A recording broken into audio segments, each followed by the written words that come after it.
numbers out today. I don't begrudge the New South Wales Police Commissioner Mick Fuller his pay and getting indeed a pay rise, but he got $87,000 in pay rise last year. That's more than a senior constable would be paid. That was just his pay rise. He got another $16,000 this year. His salary total remuneration, $665,000. That's about $100,000 more than the Prime Minister.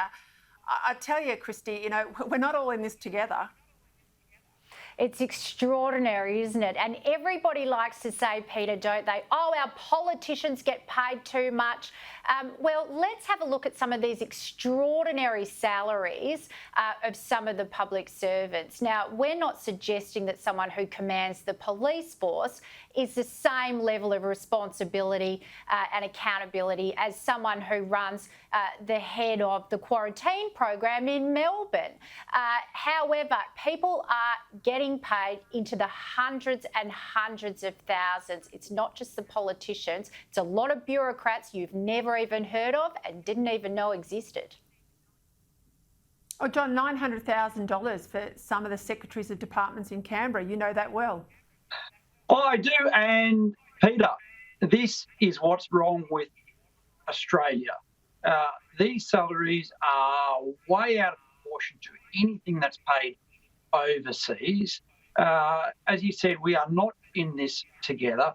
This is a problem that goes back many, many decades, and it reveals there are two Australias, the lucky, fortunate public servants on huge salaries and those in the private sector. And we've seen from IPA research during this COVID crisis, those in the public sector have had pay increases.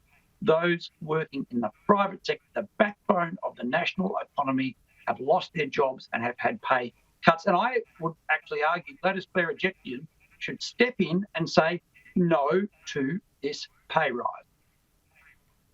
Yes, I'll also say that the Independent Remuneration Tribunal set their wages. That's true, but they don't all have to take the increase. They could all donate it to charity, and Food Bank and plenty of other charities right now need as much help as they can get.